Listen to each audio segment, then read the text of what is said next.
ቴዲ አፍሮ ከሰዋሰው መልቲሚዲያ ጋር የነበረውን ውል ያፈረሰበት ምክንያትና ተከፍሎት የነበረው ገንዘብ ታወቀ። ቴዲ አፍሮና ሰዋሰው የነበራቸውን የስርጭት ውል በስምምነት ማፍረሳቸውን መዘገባችን ይታወሳል። የውሉ መቋረጥ ምክንያት ምን እንደሆነ ለማጣራት ባደረግነው ሙከራ በአሳታሚውና በድምፃዊው በኩል ውሉ ውስጥ የተካተቱ አዳዲስ ጉዳዮች ዋነኛ መንስኤ መሆናቸውን ከምንጮች ሰምተናል።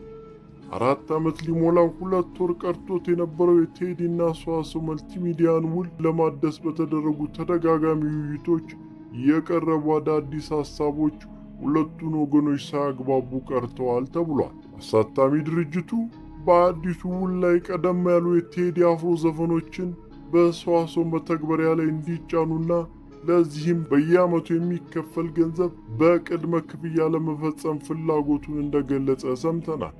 ይሁንና በቴዲ በኩል ሐሳቡ ተቀባይነት ሳያገኝ ቀርቷል ተብሏል። በተጨማሪም ከ4 ዓመታት በፊት በተፈረመው ውል ላይ ከስልክ ድምፅ ማሳመሪያ ወይም ሲአርቢቲ የሚገኝ ገቢ ለሰዋሰው እንዲሰጥ የሚፈቅደውን ስምምነት ማሻሻያ እንዲደረግበት በቴዲ በኩል የቀረበው ሐሳብ ከሰዋሰው በኩል ይሁንታ ሳያገኝ ቀርቷል ተብሏል። በመሆኑም እነዚህ ልዩነቶች ሊጠቡ ባለመቻላቸውና የአልበሙ መውጫ ቀን በመቃረቡ ሁለቱም ወገኖች ውሉን በስምምነት ለማቋረጥ እንደተስማሙ አውቀናል። ውሉ በተፈረመበት ወቅት ሰዋሰው ለቴዲ በአጠቃላይ 50 ሚሊዮን ብር ለመክፈል ተስማምቶ እንደነበረ ሰምተናል።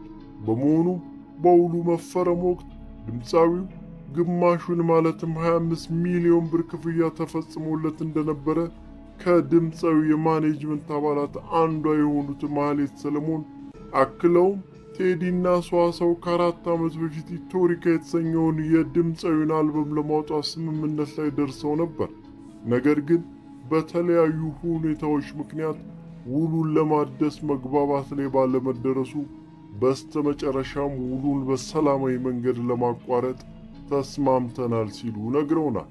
ከ2 ሳምንት በፊት ቴዲና ሰዋሰው ያልተሳካውን የውል ማደስ ውይይት ካከናወኑ በኋላ ቴዲ ቀደም ብሎ ተከፍሎት የነበረውን 25 ሚሊዮን ብር ከ4 ዓመታት የባንክ ወለድ ጋር ታሳቢ ተደርጎ በድምሩ 33 ሚሊዮን ብር ለሰዋሰው እንደመለሰ ከማህሌት ሰምተናል። ስለ ጉዳዩ የጠየቅናቸው የሰዋሰው መልቲሚዲያ ስራ አስኪያጅ አቶ ሀብቱ ነጋሽ ድምፃዊው ለስራው በሚል በቀብድ መልክ የሰጠነው ገንዘብ ላይ የባንክ ወለድ ጨምሮ መልሶልናል ብለዋል።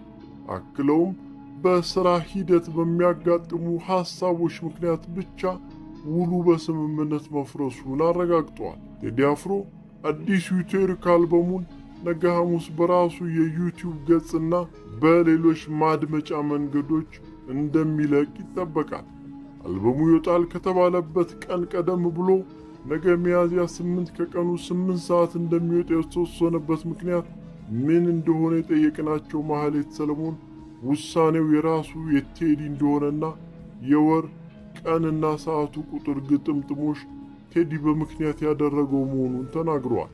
ይሁንና ምክንያቱ ምን እንደሆነ ግን አላብራሩም።